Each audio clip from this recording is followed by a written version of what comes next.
All right, everybody, welcome back to the penultimate episode of World Cup Check-In, or the penultimate World Cup Check-In, not necessarily an episode.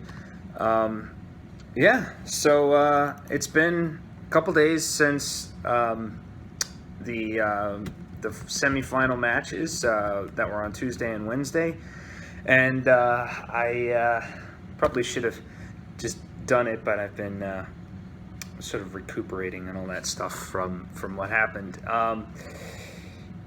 Let's get into Netherlands versus Sweden because obviously I'm biased, so I'll talk about the U.S. match much more in depth. But also, just in general, the Netherlands-Sweden match was more boring, I think. It lasted 120 minutes, and it was 1-0 Netherlands at the end, which is kind of what I predicted, but I didn't think it would go that long. But you kind of would have guessed. They can score goals, of course, but they don't have like the true. What word am I looking for? The true clinicality that the United States has, and certainly not the depth of strikers. So it was kind of like the immovable object meets the unstoppable force. I think that's the saying. And it was a tale of two goalkeepers. I think the two goalkeepers made phenomenal saves on both sides, I saw. So it was kind of just a matter of both of them were great, and nobody could put them in and put a ball in the back of the net until the very end. In fact, let me look at the stats here for that. There were 5 shots on target for the Netherlands, which means there were 5 saves, and then 2 saves from Sweden. I think one was one of the pretty good one. Netherlands had more of the possession. Ultimately, I think they should have won, but the stats are a little bit interesting here. But regardless, they went through, and I'm happy with that. Simply because the Netherlands has had a better fan following, or at least certainly a more ferocious fan following them around the country, which will make the final all that more interesting when they go up against the American Outlaws and all of that. As far as the other semifinal between the U.S. and England, I went out to Lincoln Park in Chicago to watch that out in the sun. Got sunburn, all that stuff, but it was definitely worth it, I think, to go and see it with other people on Tuesday, because what a game that was to watch. Now that I'm more removed from it, I could definitely see how good of a game this was. England were definitely much more of a threat than France were. I think they were just more threatening, and I was right to say that they were a more dangerous opponent. And certainly, I think that the game showed that in what happened. So it ultimately ended 2-1, but had luck been with England, it could have certainly been 2-2 with penalties, or it could have been 3-2 England. It was marginal, very small little things that made it what it was. But who knows? But it started off decently well. The U.S. got on the board in the 10th minute without Megan Rapinoe, actually. So Megan Rapinoe was out with an injury, with a hamstring injury. But the big thing with this team has been the depth of this team, and so we put in Kristen Press, who is, I think, was actually a pretty good substitute, and would have probably picked her over Rapinoe anyway, just because she's faster, and England's back line was a little bit shakier. And ultimately, it paid off because Kristen Press was in the right place at the right time for a cross, headed the ball in. It was a lovely header, and right off the bat, we could see that every woman on the U.S. team is pulling their weight. And so,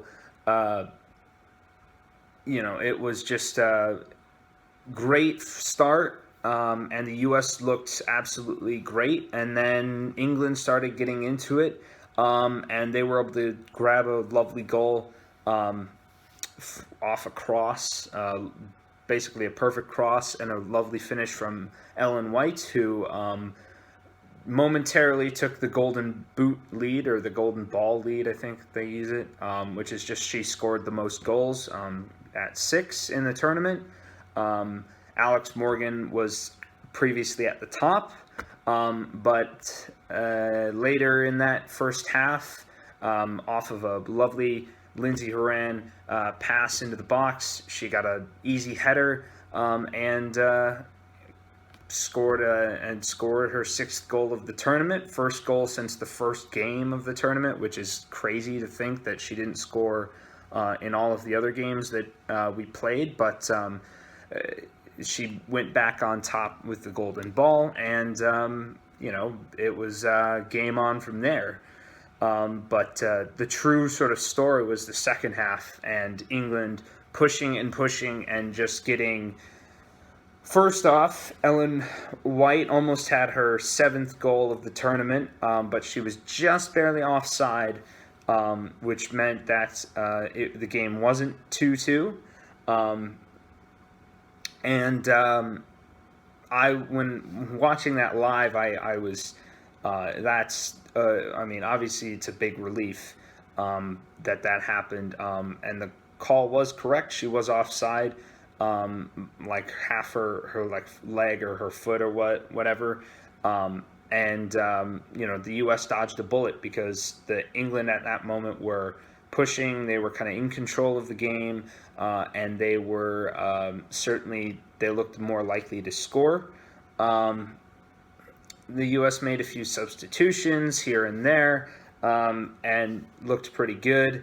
And I think the critical moment was in like the 80th minute when a penalty was awarded to England after another video assistant review. And it was, it's one of those things where in real time without VAR, it's, other people have said that it's a VAR penalty basically. So in real time, it looked like nothing had happened. It looked just like Ellen White had missed the ball, but in VAR, you could see that Becky Sauerbrunn had touched her. I still think it's a weak penalty to give, but the U.S. had a weak penalty given to Rose Lavelle earlier on in the tournament anyway, so you're kind of, evens out in that sense. However, you would think, okay, that's tied, and then there were 10 minutes left, and that gives England a real boost that they might be able to win. But the big question, and I've questioned it, as has everybody else, the big question was Alyssa Nair, the U.S. goalkeeper, when she was called upon, could she make the save? Not just a regular save or whatever, it's the save that keeps the U.S. team in it and keeps them alive.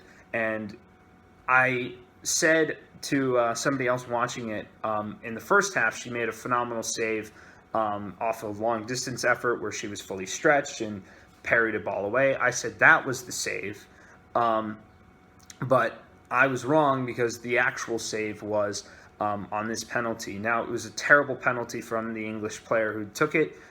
She stepped up, and honestly, any goalkeeper probably could have made that. All you had to do was pick the right direction to go, but it really wasn't that hard to do. It was a slow hit, poorly hit ball, and nevertheless, Alyssa Nair made the save, and it's one of those things where it's like, okay, those two saves defined the game. Just like in the other, the game, goalkeeping was the sort of name of the game, and certainly for Alyssa Nair, who proved to everybody that, look, we haven't had, we've had Brianna Scurry and Hope Solo in the past 2 decades, though, or two. It's like, I think the last time it's a crazy stat.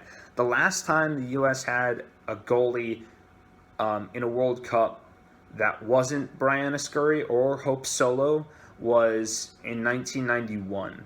Um, and that was, I think, starting a match. Mia Hamm actually had a stint, and that's just a random thing. But two goalkeepers since 1991. So that's,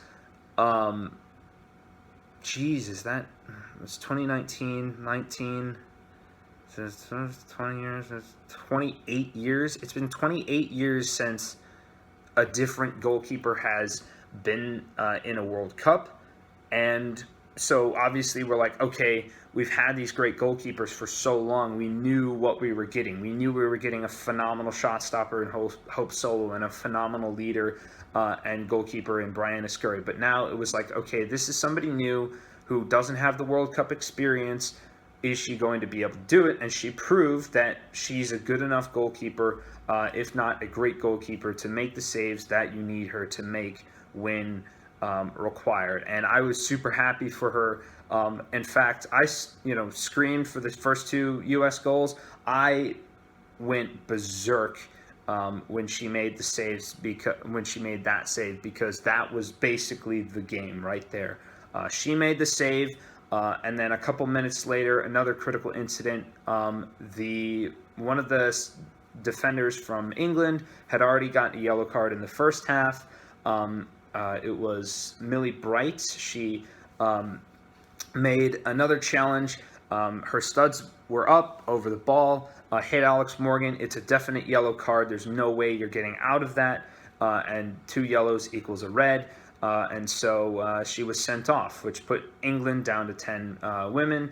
And ultimately, that's way too much of a disadvantage for a team, or too much of a disadvantage against a United States team. And ultimately, once it got to the 90th minute, the game was over. Carly Lloyd came on, and England just kept shooting themselves in the foot by drawing fouls or fouling her. And so the U.S. was able to survive. And, it's a game of small margins, and it's a game of mental tenacity, of which, the U.S. women constantly display. This is the third game in a row, I think, where they've won 2-1, which is crazy to think. But it shows, one, that the competition is that much better, and two, it just shows that this U.S. team is not a team that you really want to mess with, because if you let them have anything, they're going to take everything. So that it was an enjoyable game, and I can't wait for Sunday, which is the Netherlands versus the U.S. I think the U.S. kind of have this one in the bag, because the Netherlands played 30 extra minutes. They played a day later than the U.S., and I just think that the U.S. at full strength, especially the way that some players are playing, like Rose Lavelle, who's been phenomenal so far in this tournament, or certainly in recent games. Rose Lavelle is doing great in the midfield. Lindsey Horan has proven that she's worth her weight in gold. And, again, Alex Morgan's goal-scoring ability. This is certainly the team to beat, and I don't think that the Netherlands will have much of a chance. I think they'll put up a decent fight, but I think the finals really should have been the game that was on Tuesday between the U.S. and England. Hopefully that will be a final in years to come, or in the next World Cup. Of course, the game is by no means won. You still have to play it, so we'll have to see. But it's lovely to see the competition, and hopefully it's an enjoyable game for everybody watching, and not a blowout, and not a bore or in any way. So there's also a game tomorrow. Today's Friday, so tomorrow, Saturday, England plays Sweden for third place. I think that England, just the way that they played against the United States, will dispatch Sweden. Sweden could surprise them, but to be honest, I think that they're spent. A great World Cup for them, as you would expect from sort of their powerhouse of a nation. And I hope England come back, and I think that they will come back in the next World Cup and prove that their women's team can do well. And how spoiled they are, England is. They had two consecutive years in both World Cups. You've got their men's team and the women's team in the semifinals of a World Cup. That's completely ridiculous because I think like the only it would have been ridiculous had France advanced past the U.S. because it would have been, the French would have been on top of the football world, and that would have been we wouldn't have been able to live that down. But to have both your men's team and your women's team competing at such a high level is something that should be really proud of. And I think that England, like I said, in the future, I think will certainly give the U.S. a run for their money. And I think that they will ultimately, I think that, when it comes down to, the next World Cup, I think they're going to certainly be a contender again. And I think that they will, they're going to get one eventually, the women of England. I think the U.S., it's hard to sustain greatness, and I don't know if we'll be able to make a final in 4 years. Who knows with the players moving in and moving out, but certainly the young players of the U.S. Are not in the least bit terrible. So as a neutral, or trying to make myself a neutral, it would be much better for the women's game if England or another team won the World Cup soon, just to expand the amount of winners. The U.S. has, of course, 3 wins. Germany has 2 wins. Norway has 1, and I think that's it, right? 1, 2, 3, 4, 5, 6. Norway has 1. Let's see, U.S., Norway. 2003 was Germany. Japan has 1. That's the other one. So there's only 4 different nations who've won it. Obviously, this is the 8th Women's World Cup, so you want variety more so, and certainly we'll hope for that. But yeah, this World Cup has been pretty interesting. There's, if you want to talk about other things, there's some controversy over Alex Morgan's goal celebration against England, where she was mimicking drinking tea. I thought it was hilarious. I think a lot of people got up in arms about it. Personally, there's been so much talk about celebrations recently, or in this World Cup. I'm so sick and tired of people like, oh, were they too arrogant? Were they too this, that, and the other things? Just shut up, man. It's just a game. You're celebrating, and you want to have a good time. And, as people keep pointing out, the men do crazy things. Like Cristiano Ronaldo does his stupid, well, not necessarily stupid, but his whole jump and pose. And, there's people, pointing out the crotch and all that. It's just like, okay, guys, look, it's the Women's World Cup. Let them have their moment. They're not being arrogant. You're just being dumb. That's, that's my opinion on that. But I'm seeing here that in the future, FIFA will expand the Women's World Cup to 32 teams. I think that's a great thing. I think that certainly in like Europe or CONCACAF, we could have a few more teams that are up to snuff. And I hope that in the future, as time progresses, we get more and more national women's teams that are, strong, and we have, the same sort of pomp and circumstance around the Women's World Cup as we do with the Men's World Cup, because certainly not as many people have attended this World Cup as I would have liked, but what can you do? So anyway, I'll check in probably after Sunday, if not after tomorrow's game, just to sort of check in for a minute or two, but it's been an enjoyable summer, certainly for the World Cup, and I've watched, games from every which place, from Chicago to Buffalo Wild Wings to Nashville, all of that stuff. So it's been fun this summer for me, and hopefully you've enjoyed it as well. and do tune in on Sunday at 10 a.m., which is a little bit early, but it should be an enjoyable final nonetheless. So thanks for watching, and I will catch you next time.